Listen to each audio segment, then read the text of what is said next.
is the Diamond Niner Fans Podcast, episode 9 for the week of April 18th, 2018. Nick and Kevin, we're back for another week. What's up, Niner Nation? As always, we've got producer Brad behind the scenes running things. Go! There he is. Well, we're recording this a little later in the week than we normally do. We're doing a Wednesday. We usually get this out on Sunday night, but better late than never. No big deal. All that means is we've got an extra victory to talk about. So here's the deal, Kevin. We don't title these episodes. We don't name them. We just number them, right? But if this episode was going to have a title, it would have to be "What a Difference a Week Makes." What do you think about that? Yeah, well, like we said last week, it seems like every show we do, one week's up, 1 week's down, and last week we had a tough show, but this week got a lot of good stuff to talk about. Absolutely. Hey, we're no different here. We're no different than the team. You know, you just got to grind through, right? You're having a rough spot, you got to grind through it. So our patience has been rewarded. We're just like the team. We're just like the team. Just like the players, yep. Well, I mean, yeah, absolutely. We have a lot in common with guys half our age that are in phenomenal shape and great, have a lot of talent. That's us. Yeah. Definitely comparable to D1 athletes, both of us. For sure. No doubt about it. All right, folks. As always, we'd love your feedback. Ask questions. Tell us what you don't like. Whatever. Feel free to reach out to us at Diamond Niner Fans on Twitter, Diamond Niner Fans on Facebook, or Diamond9ERFans@gmail.com. Feel free to send us an email. All right, Kevin, let's just jump right in. We got a lot of baseball to talk about, and it's all good. This all starts last week in a midweek matchup against Charleston Southern. Yeah, coming off a rough week. We earlier in the year we had a losing streak after our Georgia series, and we went to Charleston Southern and kind of broke through our losing streak and went on to win a few games that next weekend. Same thing happened last Tuesday when we Charleston Southern came to the Hayes this time and kind of struggled a little bit actually during the game and ended up getting a walk-off. Harris Jett started propelling us into the big week that we had. We go through that Charleston Southern game. We the 3-2 victory. Started off hot. Reese had a homer in the first. Smith drove in Harris Jett in the first, up 2-0 right off the bat, first inning. Then bats went cold. Pitching was pretty good. Pitching had we allowed one earned run. They tied it up. We only all the way to the ninth inning before we could score again. Got to the ninth, tied up. Had 2 outs in the ninth. Reese got up there and got a single. Mims singled. And then, drove Reese in for the walk-off, and it was kind of propelled us to the week that we had. So Niner confessional here, okay? 2 outs in the ninth, following the game. Couldn't get out of the stadium that Tuesday night, but I'm keeping tabs on it, right? Coming off last week's show and everything we talked about and the streak we're on, and, man, we just kind of got to break out here. And 2 outs in the ninth, and, man, I'm not feeling it. I'm not. This is my weakness, right? I'm like, God, I can't believe it. I can't believe we screwed this up. Come on, man. And then it all starts happening. And then Yeti comes to the plate, and he gets the walk off.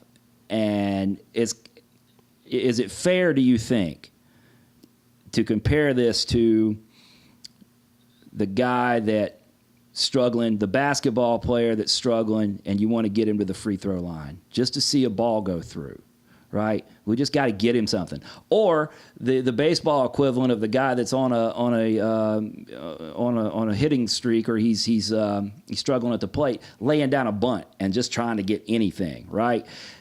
All of a sudden, Yet gets that walk off. The guys are celebrating, and all of a sudden, everybody's got something to feel good about. And then everything changes. Right. I mean, confidence is a big thing, and when you get a walk off like that, we had a good pitching. Bats struggled a little bit, but they did what it took to get the victory. Definitely a 180. Your emotions took a 180 on that one. Oh, I mean, I'm going through. I'm just a fan, right? I'm going through. I'm like, oh my gosh, this is so bad, and oh man, and we got this big weekend coming up, and then all of a sudden, everything just in a minute just flipped right around. Yeah, I mean, you're coming off losing 4 out of 5, and then you got the top 25 team coming up in the next weekend. Things could have slid downhill fast, but that one walk off kind of jump started what we had going on this weekend. Let's move into that weekend, because this could easily be we could end up looking back on that weekend as one of the more important ones of the season, I think. Yeah, we got two big victories over a top 25 team on the road in our conference. They were first place in the conference, and went down there. Friday night's game was rained out, and they had tornadoes and all kinds of crazy weather going on down there. So they played a doubleheader on Saturday.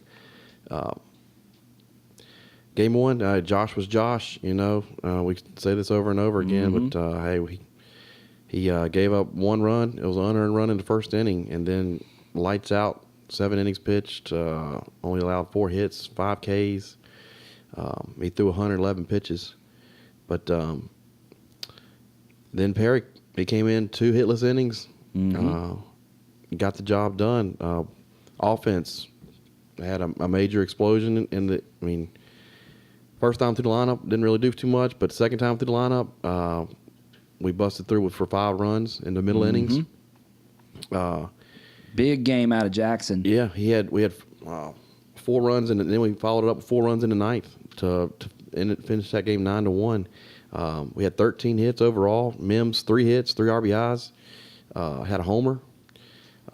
Oberd, Smith, Whitcomb, they both had 2 hits each. So it was great to see that offense break out after we had struggled for a week or so before that. Even in that walk-off victory, we struggled for 7 out of those 9 innings. Great to see the offense break out. Pitching, Josh was great as usual, and got that victory. They started off that series with the statement game, and 9-1. And the exact opposite of what happened to us happened to them. They played LSU. I think it was Tuesday night. Yes, it was the Tuesday night, and they got 2 hit. So we're coming in off a walk-off. They're coming in off getting 2 hit at LSU. And then that first game, we go 9-1 on them. And now all of a sudden, we've got all the momentum. Right. And they're questioning themselves. Yeah, and they dropped that front end of the doubleheader, and they know they got to come back out for another. And then with game 2, hey, they jumped on us in game 2. We should have majored in psychology. Maybe we'd understand this stuff better, right? Well, I don't even think that would help. That wouldn't help. Baseball's a crazy game. True. You can never figure it out. True. But yeah, 13 hits. Great outing from Josh in game 1. Perry, pretty clean. Closed it out. So good victory coming into game 2. Game 2, Matt Brooks got to start. We gave up 4 in the first. 2-run homer and a double.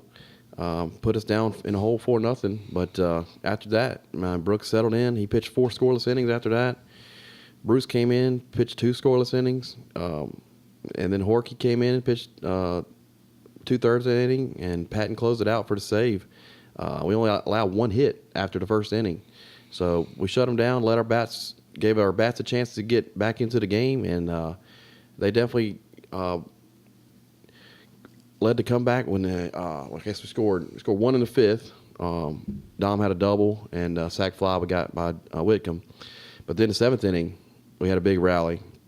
Bullock with a double, Hunter Jones with a big RBI, Reese. Hunter had 3 hits. Yeah, Reese there had a single that inning, and then Ober had a big, huge 3-run homer to put us ahead for good in that one. I guess he fouled the ball off his foot. The pitch right before that, and then just crushed a 3-run homer. Like it was the ball's fault. He took it out. I mean, he needed a minute. It went right off his foot, and he was trying to walk it off, and then he just comes back and just crushes the next one. I mean, and I don't think anybody's. I looked later. I think maybe they're renovating those dorms out there in left field or something. But that would actually be pretty cool.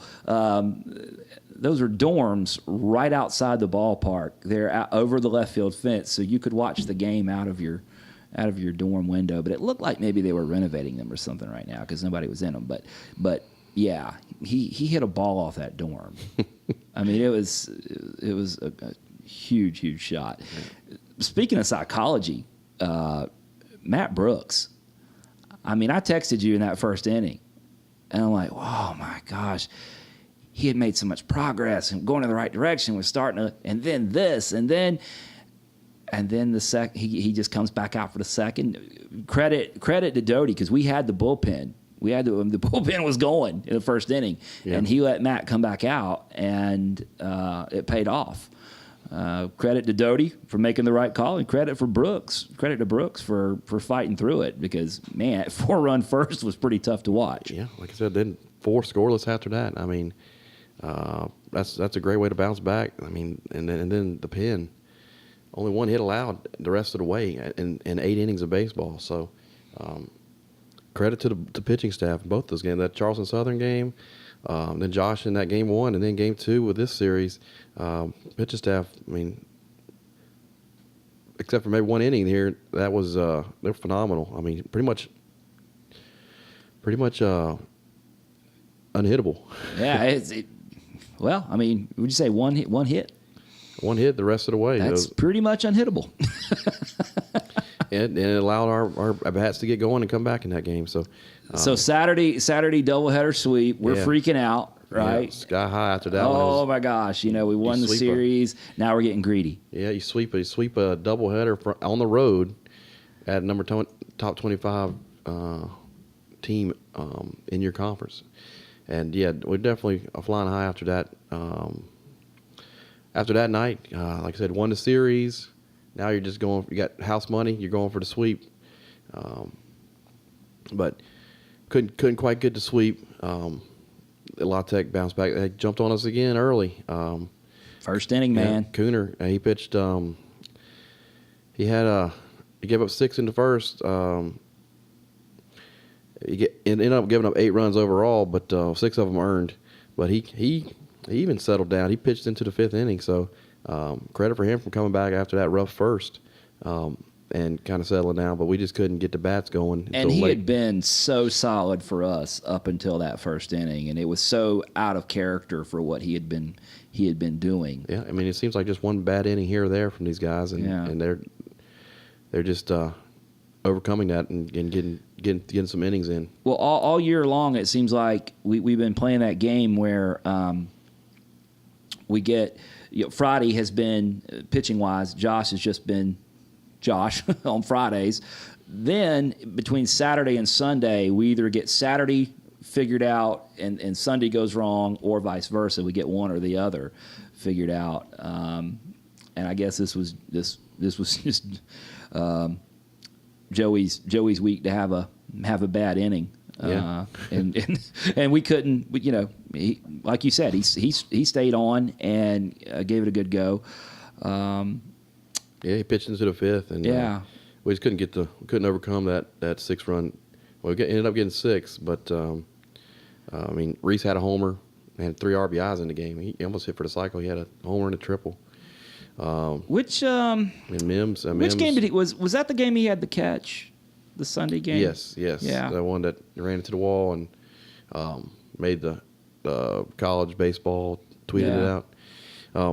Hell of a catch. I mean, he's been doing that all year, man. I mean, his whole career as a Niner, he's been that's one of those deals where whatever the circumstances are, whenever his Niner career is over, man, we're going to have a big hole to fill out there in center field. But, hey, this is we said the same thing when Corey Tilton graduated. Yeah. Reese came along. Reese, I mean, he covers some ground, man. I heard Lauren, he said he's probably one of the best defensive center fielders in the country. He's right up there, I think. And it would be hard to imagine. It's not like we know everybody else in the country, but it would be hard to imagine somebody being that far superior to him defensively in center. I mean, if they are, my hat's off to them because they're a heck of a player. If they are, yeah. I mean, he has. a highlight catch about once every other game, pretty much. And he's definitely. I mean, he gets to a lot of balls that other guys would struggle to get to. He makes it look easy out there. Yeah. Just so with that speed, he covered a lot of ground out there, and yeah, it's good to see him getting some national attention with that from the NCAA, and he also got some conference attention. He won Conference USA Hitter of the Week. Well deserved. Yeah, he had 2 homers this week. I mean, he almost hit for the cycle in that game we lost, but I mean, he was right in the mix in every single game offensively. Even the ones we lost, even the game we lost, he was a high performance. But yeah, a heck of a week. I'm glad to see some of our guys getting some recognition. I thought Josh might be in the running this week for pitcher of the week, but I think the guy from the UAB threw a complete game shutout or something. But Josh will get it. He'll get it before the season's over. I think he'll get his recognition. Well, just in general, I mean, we've got we've got a handful of guys that, and we're getting into the second half of the season now that it's time to start, or we're at the point where we can kind of start thinking about postseason awards and things like that. I mean, and Josh, Reese, Harris, Jackson. I mean, these are all guys that for sure that should be getting consideration on the various postseason teams and stuff like that. I mean, right. Yeah, I mean, we got a whole half of the season left, and hopefully we see some more Niners winning those Player of the Weeks. And I really hope Josh gets up there and gets his Player of the Week recognition. I'm sure he's going to throw another gem or two before in the next 5 series. Yeah, and the thing about it is he's had some great ones, but he's out there doing that every week, and somebody just does something, just like you're saying, the other guy complete game shutout. Somebody just does something every week that keeps him out of that. Yeah. But he's doing it every week. It's phenomenal. If you got to come see this. Yeah. You got to come out and see him pitch. Yep. We got 5 more opportunities to see Josh pitch in the regular season. Hopefully, and hopefully a few more in the postseason. But on 3 more home series to see Josh in action. So if you want to see a great pitching performance, come on out to the Hayes on Friday nights. Yeah, you should probably. I mean, it's not like you'll be alone, because there's the regular crew of us, but the scouts have taken notice too. So we've got scouts in the Hayes on Friday night, and they're not there to see me and Kevin. And are they? No. Well, they probably listen to the podcast though. But I don't think they're. Yeah, you think so? I haven't been asked for any autographs or anything yet, so. I mean, I have noticed. Well, since our friend Jesse's no longer working at the Hayes, I see a lot of scouts sitting in my seats these days. The past few years, have you noticed that? Yeah. Jesse used to keep the scouts rounded up. Man. Oh yeah, he had them in their spot. He used to keep the scouts rounded up. He used to have the best job at the Hayes. We're corralling scouts, escorting ejected coaches out of the. You know what? Producer Brad, mark that. There's an idea for an off-season podcast. We're going to talk Jesse into coming on and just telling stories about stuff that happened at the Hayes. You down with that? Yeah, we may have a PG-13 rating on that show. I'm sure he's heard some crazy stuff down in those dugouts. Was it Xavier's coach? I think there was one. It was Bonnie. We were worried about Jesse. It was either St. Bonaventure or Fordham. It was. Yeah, there was a coach he had to escort out. That man, I thought he was gonna. Wow. Well, we're getting a little off track, but that's what we do. I mean, yeah. We talk about whatever we want to. Okay. Well, we'll talk about Jesse Garber. We talk about Jesse Garber. Yeah, well, let's get him. I'm sure he has tons of stories. We need to talk. We need to talk to him about that. That would be a funny episode. That's an off-season thing. Okay. Story time with Jesse. Jesse, if you're listening, just give us a shout if you're down with that. We know where to find you. Don't worry about it. We'll get up with you. Yep. What were we talking about? Baseball. Oh, okay. Well, we were in Game 3 with Louisiana Tech. Okay. Well, Yeah, we See, it's easy. We went off the rails talking about a game that we lost, so that's why we found something else to talk about. Yeah, well, we'll wrap that up. I mean, like I said, Hampton had a homer, 3 RBIs, triple, 2 runs scored. Mims drove in 2. Jones had an RBI. So, I mean, our offense was still rolling, even though we lost that game. But we battled back late, but just not quite enough in that. But 2 out of 3 on the road at La Tech. I mean, I'll take it every day of the week. Twice on Sunday. Yeah, and we lost on Sunday, but we won twice on Saturday. Oh, twice on Saturday. That's this new thing. Oh, and well, a couple of things came out of this weekend. Okay, this is my expert analysis. You ready? All right. A couple things. One, I think the Sean started our tagline is "We'll take it." Did that happen this weekend, or I don't know that he did that on against Charleston Southern, but we'll take it. I've even started. We use that as a hashtag now. Something happened, we'll take it. Right, we'll take it. And 2, we found out about Sean Fox's train fascination because the railroad tracks run right outside the stadium, and he was all about it, man. He was talking about we got train updates during the game, and it was a beautiful thing. I mean, I was down with it, right? But he's updating us on what kind of trains are coming by, and it is close, folks. For those of you that weren't watching, the outfield camera shakes when the train comes by. You're watching it. They're showing from the outfield camera, and train comes by, and the picture's just shaking, and you're like, oh, I mean, it's close. Sean was videoing it, and it turns out we tweeted something about him needing to go visit the train shops in Spencer. Apparently, he lives in Salisbury, and has been there many times. I had no idea. Now you do, man. Now we do. So I was queuing the Johnny Cash. I hear the train coming. It's right. rolling around the bend. I was hoping to see Zach Smith or another one of our lefties pop one up on those train tracks. That'd been cool. But, who knew? I mean, I like trains too. I do like trains. Trains are awesome. I don't know if I like them as much as Sean does, but we found that out. So Sean likes trains, and hashtag we'll take it. Louisiana Tech weekend. We'll take it. Hey, expert analysis. A great series win. I mean, got us right back on track, up in the upper mix of that the bunch that is Conference USA standings. Mm-hmm. So yeah, we're right up in the mix now, and our toughest part of our schedule, in my opinion, is behind us. And I think obviously, still have a lot of tough games ahead, but we won't face any more first place teams. I don't think, like you said.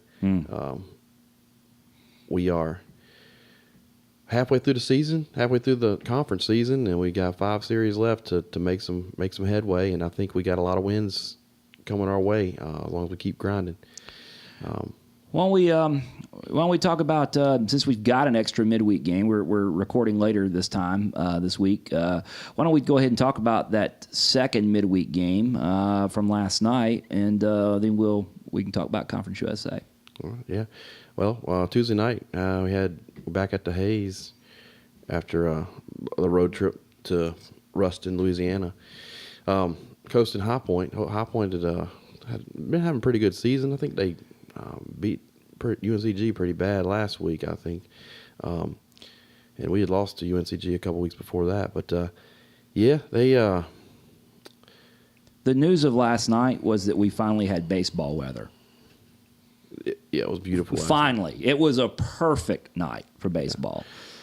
Yep, definitely perfect. This past 2 nights have been really good for baseball.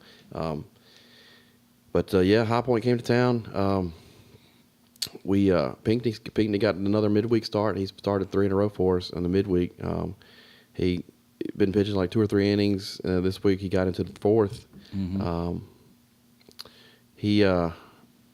They scored 2 off us in the 4th. I think one was unearned. I think it was a Pinckney error, but it still was an unearned run. I think he overthrew a pickoff attempt. But anyway, he gave up 1 earned run, 1 unearned, and did pretty good overall, I think. And Bruce came in. He had that 1 balk right off the bat, but he got out of that inning, the 4th inning, and we cruised right after that. We were actually getting no hit offensively. We were getting no hit until the 5th inning. We had, I think, one out in the fifth before we got a hit. And it was a bunt. And yeah, well, Todd Elwood laid a bunt down. Yeah. See, well, High Point, their starter pitched 3 innings, and they brought another guy in fourth. He didn't allow a hit until in his first inning of work, and then started off the 5th inning, got out, and then, like I said, Elwood came up, broke up the no-hitter with a bunt, beat it out to throw to first, and that pretty much started that rally in the 5th inning. Bullock had a big RBI. I think that was a wild pitch got Elwood in scoring position, and then Bullock had a big RBI to get us on the board. And that was good to see out of Tommy too. You talking about somebody's been needing something to go his way. That was good. Yeah, he's hopefully he's heating back up again. Yet he's been consistent as ever. He drove in 2 in that inning, and Ober had another RBI. So we had a big inning that inning. Ended up winning 5-2 against a pretty good High Point team. I think at the postgame show they were saying that High Point was projected to win the Big South and make the tournament. But another good midweek win. I think their RPI was like right above ours. They were like 119, something like that. Yeah, we were very similar. I think after that our RPI is kind of at 101 right now. We're knocking on the door to getting down to 2 digits. But yeah. Noticing some trends here. What we're liking to do out of the bullpen. That's the second time I've noticed this. Bruce Horky Patton. Yeah. Bruce Horky Patton. Yeah, in the Charleston Southern game, we had Pinckney, Bruce Gooding, Horky, Perry. So I mean, even our bullpen guys have been Bruce, Perry, Horky, Patton have been really solid. In that High Point game, Bruce pitched 4 innings. He got the W, and Horky came in, got a batter out when he needed him. Patton came in, and man, he was just pumping strikes right in there, man. And oh man, that was a lot of fun to watch last night. He struck out the first 2 guys, and then the third guy popped up, and he was just hit like a pitching machine, throwing them right. I mean, the surprise was when he didn't throw a strike. Yeah, he I think 12 of his 13 pitches were strikes. Yeah, I mean, it was just it was a lot of fun to watch because I mean, you know how much attitude he brings to the mound. It's good to see him just mow him down. But he got to save, and had good pitching. I think really good pitching. Like I said, a couple innings here and there. The past 2 weeks, Pinckney was locating really well. Yeah, and I mean, the only thing that got him in trouble really was a pickoff move. I'm sorry, in the Charleston Southern game, he kind of got that run in, but he hit a guy and walked a guy, but then I mean he really didn't allow that many hits, and then lights out after that from the bullpen. So it's great to see the pitching coming across, and then the hitting coming, timely hitting. We broke out of the no hitter. I mean, it took us 4 in the 3rd innings to get a hit, but once we got it, we got it when we needed, and that game got real exciting real fast. Yeah, I mean it was just kind of we were just kind of going through the motions there for a while, and it was just but all of a sudden when it got going, that was a lot of fun. Yeah, it's good to see good to see us get guys on base and get them in. We manufactured some runs there, and it was good to see.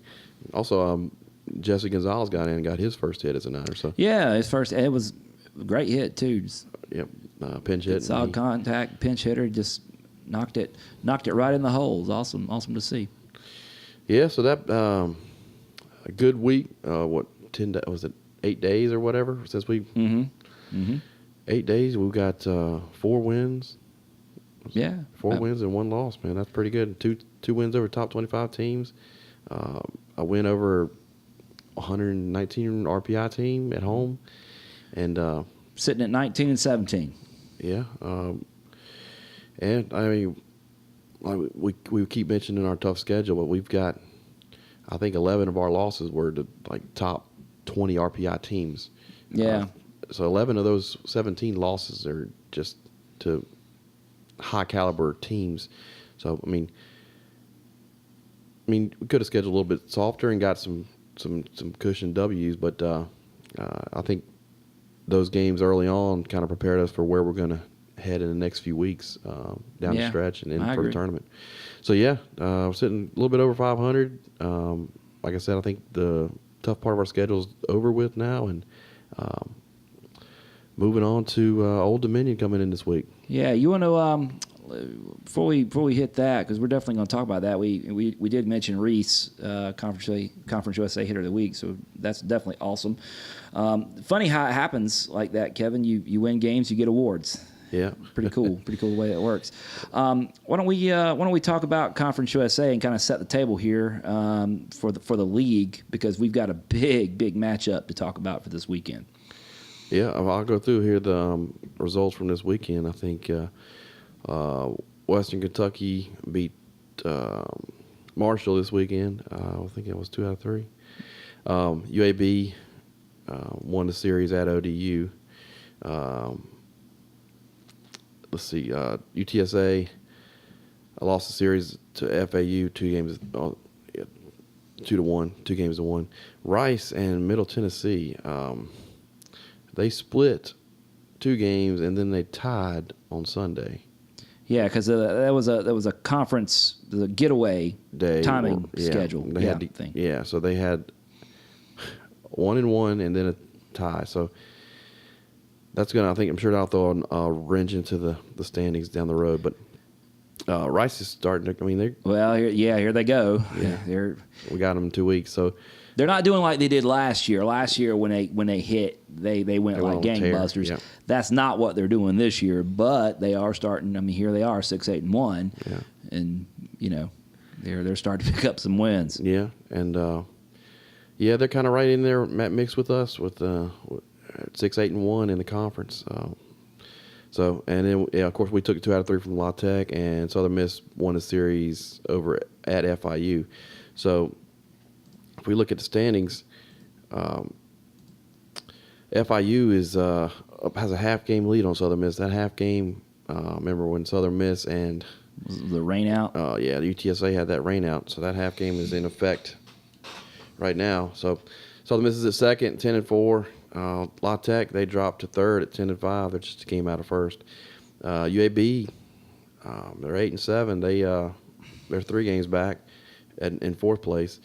UTSA, they're the final series on our schedule. They're at 7-7, right ahead of us. We're going to be talking about that rain out that final weekend against UTSA. We're going to be talking about that rain out. Yep, it's going to come into effect for sure. We're tied for 6th with FIU and Western Kentucky. I think we've got the tiebreaker on them, on FIU. So, and Western Kentucky 7-8. We can see them in a few weeks at the Hayes. So we're all tied at 6. I mean, if the tournament started today, we're in the tournament, but we're the 6th seed, I believe. Yeah, it looks like our RPI right now is 100. Yeah, we're right at 100.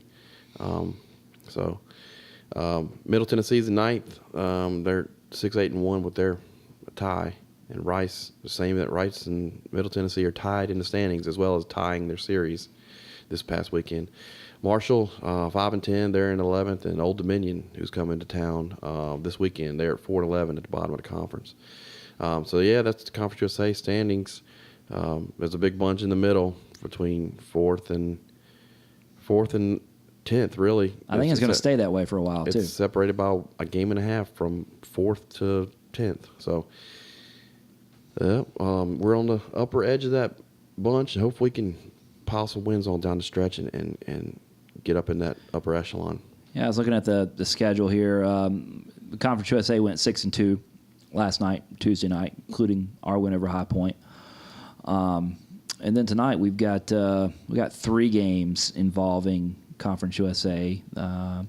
Tonight, Louisiana Tech, they are up 13-0 in the 8th over Louisiana, so I think they can probably hold on there. Marshall beat Ohio, and oh man, I just saw this. Old Dominion had the lead. What did I tell you it was a little bit ago? Old Dominion was leading over Virginia Tech, and they lost 6-5. Oh. They had a lead in the 8th. Well, I mean, there's that psyche. Hopefully, I mean, coming in, they had a. Oh, for sure, Kevin. And I know, if for whatever reason, if Old Dominion decides to listen to this podcast on their bus ride down or whatever, guys, if I'm you, I'm feeling really bad about this. You're in last place in the league. You had a big chance at glory over your in-state rival, and you blew it.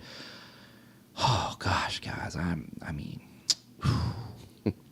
you got to be wondering. I mean, why even show up this weekend, right? Well, yeah. Well, they always play us tough in every single sport. Everything. Every play. Everything. We always have trouble with Old Dominion. And we've had trouble in baseball the past couple of years too. So, I mean, yeah, we've had them a couple of times in football and falling on our faces.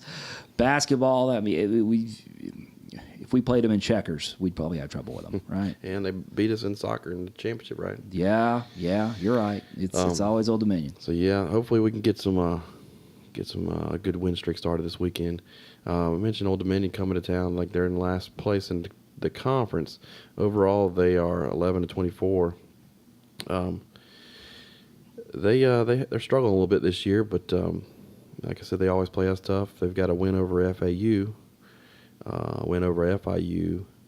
I mean, they got swept by Rice, but they've won a game in every series they've played in conference. So they're dangerous. Yeah, I mean they could, especially with us. I mean, they beat UAB 12-0 in their win. So yeah, they always have they always have something for us. So we got to be watch out for that. Here, the thing that I can't figure out because I'm not smart enough to figure it out, Kevin. Maybe you can help me. Conference USA's conference RPI is still we moved from 12th to 11th, but I mean they're still 11th. We call that in this league. That's called a down year. Yeah, I wish I could tell you what it was. I can't figure out other than some of the. I mean, it's not like we don't have some quality. I mean, we had 3 teams ranked in the various polls. Yeah. In the past couple of weeks, we've had Southern Miss has been there consistently this year. FAU's been up there of late, and La Tech was up there for a couple of weeks. So we've had 3 teams ranked, and it's just it's tough to see that the conference RPI is not reflecting that having 3 ranked teams. Rice being way off it definitely hurts. Old Dominion's 246, so that's never good. Middle Tennessee 186, Western Kentucky 195. So these guys are up close to 200. UAB, even though they're 4th in the conference, is a 182. Yeah. We're sort of. I view us as like us. Rice is 119. We're 100. It's kind of neutral.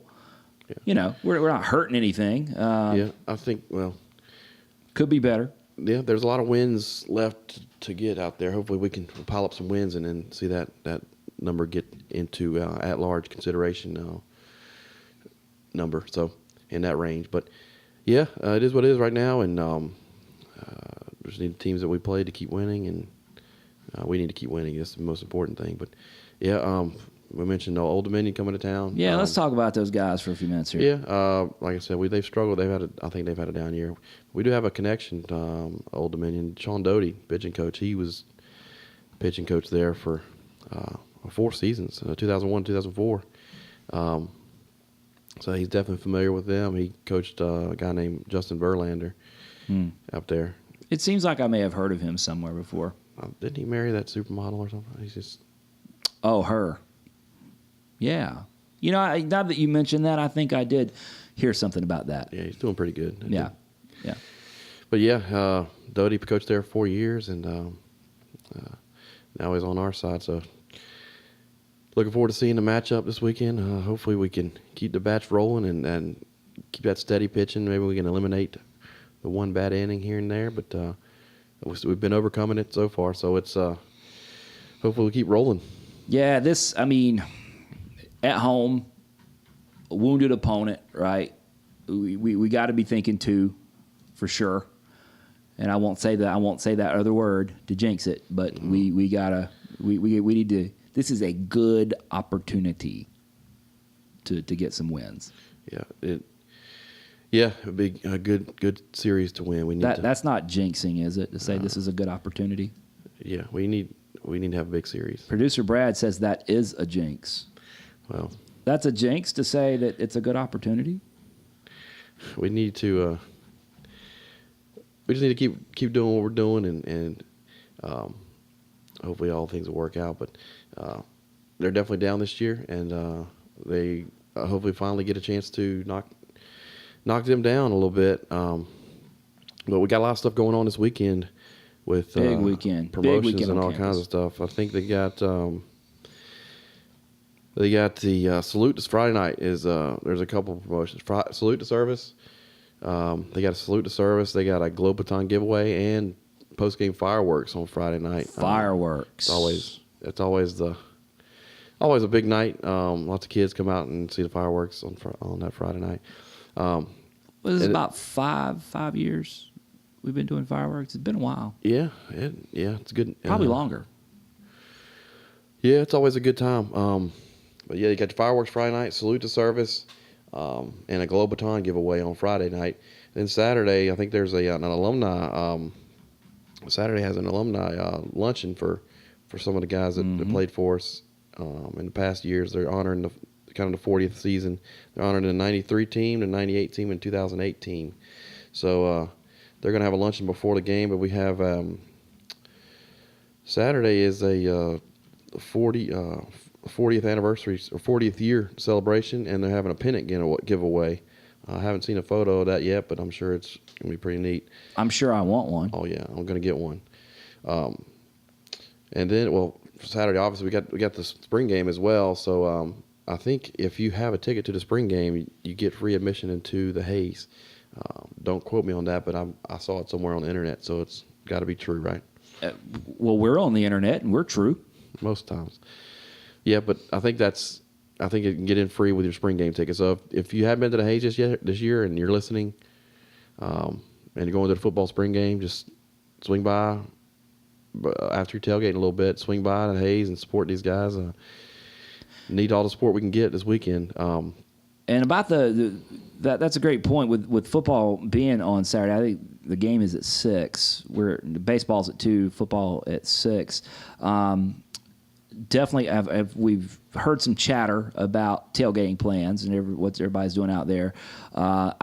There will be a lot of people on campus, and all that's first come, first serve. So I know that Rob is bringing the Normulance out. So look for that over near the motorsports building, right? Yeah, I think he's going to be in that lot. Yeah, but there'll be people everywhere. So I know a lot.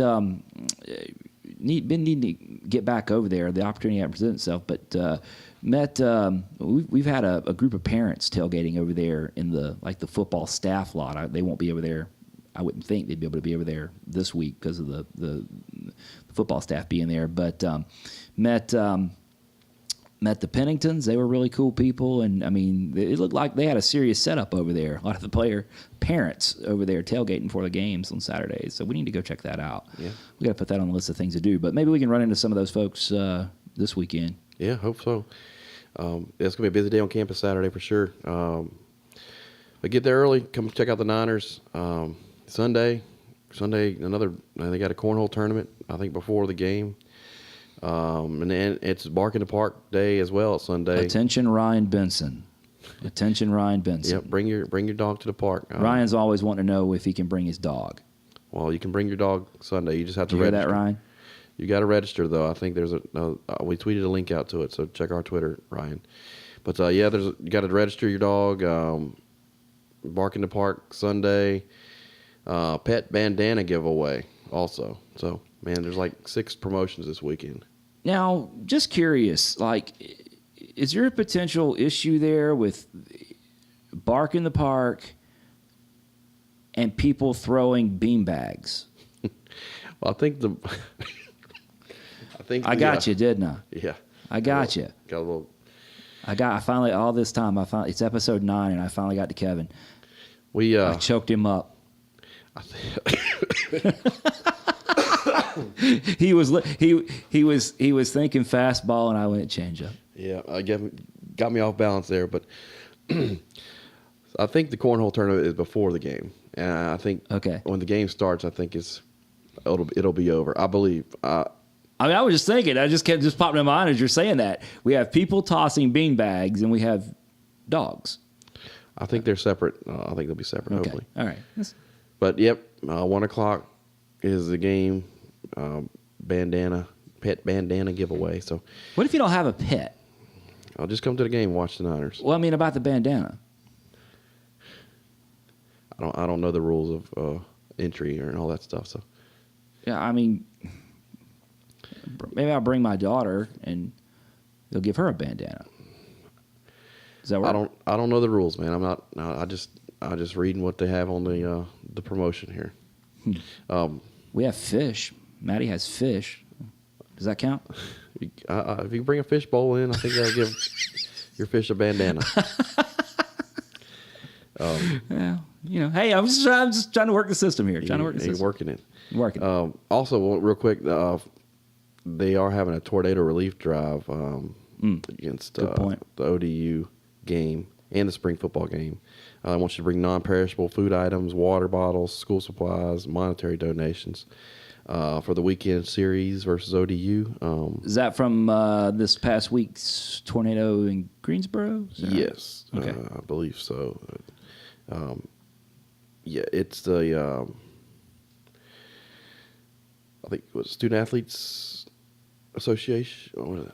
Yeah. SAAC. Yeah. 49er SAAC is putting that on. So, yep. We need to get that info over to our buddies at the First 49. That sounds like the kind of thing they would. Yeah. We'll get that out to them. But yeah, you got a lot of stuff going on this weekend. So come on out to the Hayes. It's gonna be fun. Yeah. You want to? Yeah. Well, let's. And then what? So just to be clear, I'm looking at the schedule here. We got this weekend. We got Old Dominion, big series, said all that, and then we're coming back home, right, for Wake Forest. Wake Forest is coming to the Hayes on Tuesday, so I'm sure they'll be looking for revenge on that. The game we whooped them up downtown. But bring it on. And then we go to Rice, correct? I think you're right. But yeah, so No big deal, right?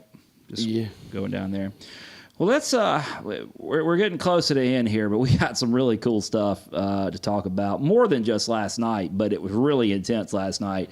Trying to keep up with our game, and all this stuff was happening. We were breaking the no-hitter and then getting going, scoring the runs, and at the same time, our Pro Niners were going nuts last night. Yeah, it was hard keeping up with all that, but. Yeah, we had Zach Jarrett and TJ. They had a doubleheader up in, I guess they were down in Hagerstown playing the Suns for. So they had a doubleheader, two 7-inning games, and they were just. Zach had 2 homers in the second game. Mm-hmm. TJ came up a homer shy of the cycle in the first game. Yeah. So, and I think they had. Zach had like 5 RBIs and the three for was he 3 for 4, 3 for 5, and 5 RBIs, something along those lines. Yeah. In fact, one game. Let's see which way did I tell you? One of them drove the other one in. Yeah. Zach got on and TJ drove him in. Yeah, they were both getting a lot of playing time now, and they're hitting near the top of the order now. And so here are the stats from last night. So over the doubleheader. 2 wins for the Shorebirds. Zach was 4 for 8, 4 runs scored, 2 doubles, 2 homers, 5 RBIs. Oh, is that all? Now TJ was 4 for 7. He had a run, 3 RBIs, a double, and a walk in the doubleheader. And then Netzer, he was playing for Salem. He was 1 for 3 with a triple, and a run scored, an RBI triple actually. So. We had the Pro Niner cycle for sure last night. It was and a lot of these things they was all happening, just close together. It was happening fast. We could keep up with it. Just looking at these guys, Netzer's batting .280 on their young season. He's played 13 games. I think they give him the day off today. I think so. Yeah, he got a day off today. He's playing second for him, doing a great job there, batting .280. Our boys at Delmarva. TJ is second on the team, batting .364 through 12 games. And Zach is, he's batting .308. So Zach's got 4 home runs, 9 RBI, and TJ's got 7 RBI. So he's getting a lot of playing time. So, it's good to see him getting the playing time he deserves, and he's making the most of it for sure. We were talking about this in the stands last night, and it was a great point. Our buddy Jeff was pointing out, rightfully so, that these guys that I mean, it's got to be a tough transition. You come out of college and you get drafted, and then all of a sudden you're off to rookie ball or wherever they send you, and then those guys, by the time their season's over, they've got to be worn out. Just the college season, they're right into pro ball. Then they get the off season, and then they can improve, work out, rest up, and get ready to go. Then they get to go to spring training. So this, they did some great stuff last year. When they with short A and whatnot, Brett got called up to low A, but this is their opportunity right here because they got to go through the whole thing, spring training, the whole process, and I think I think the results are showing here. Yeah, well, I know they sent TJ after the Aberdeen season. They sent TJ to the fall instructional league with the Orioles down in Florida, and I didn't know this. Colton Laws was also down there with the Blue Jays, getting some work in. So. I think he's still down in extended spring training, and he'll. Yeah, we haven't forgotten about Colton. We're just still trying to find out some information. Yeah, I think they're saving him up for Vancouver, but we'll keep an eye out for that. Netzer, he is coming to Winston-Salem Thursday through Sunday, coming this week. So it's unfortunate that the Niners are playing as well, but I don't think I'll be able to make it to Winston to see him, but. He'll be back. Tough weekend. He'll be back in the near future. But once the summer gets rolling, we'll be able to make some more trips and see some pro Niners. Oh yeah. If you're in the Winston-Salem area, Thursday night he starts a series in Winston. Thursday through Sunday he'll be there with the Salem Red Sox. Yeah. I know he had a day off today. Hopefully that's not injury related. But I know there are some folks planning on being out there in Winston to see him. So that's good. If you're there, take a few photos and tag us in them. It'd be great to see the support out there. Yeah. That's going to be a lot of fun. We're getting to a level with the program. We've got these guys in the minors to follow, and looking ahead to this June, hopefully we'll put some more guys there with them. Yeah, the more the merrier, right? It's awesome. I mean, that's what we want to do, right? We want to have that level of player, and it's working out. Yeah, it's pretty cool having two on the same team as well, and those guys were roommates, right? Yeah, so they're college roommates, and they're making. I mean, not only you read off the offensive stats, but I mean, I keep seeing all these great defensive plays both are making up there. So great to see that. I hope they keep it up, and it's fun. It's fun following all those guys. Yeah, I mean they're selfishly their success is our success, right? I mean that only helps build the program and out on the recruiting trail and everything else. Right. These were guys that earned it and worked their way up. Yeah. Like I said, the guys weren't drafted out of high school, but they developed in the program and they're having success in the minors right now, pro ball. Yeah, I mean that's just the way we got to do it. Well, let's that about covers us for this week. Let's wrap it up here, Kevin. If you are wanting to come out this weekend, and I hope you are, if you don't already have tickets, give John George and the gang a call at the ticket office, 704-687-4949. That website, you can buy tickets there, is at packthemind49.com, right? I always want to leave the 49 off there. Packthemind49.com. You can check it out there. If you're looking for us, Twitter, Facebook, Diamond Niner Fans, diamondninerfans@gmail.com if you want to email us. And if we've done anything you liked and you haven't subscribed to our channel on YouTube yet, we'd appreciate it if you did that. Kevin, another one in the books. Yeah, a fun week for the Niners. Niners got a lot of wins. Good one for me. Let's go get some more wins this weekend. And with this big series, folks, we are looking forward to seeing you out there, and we will see you at the Hayes.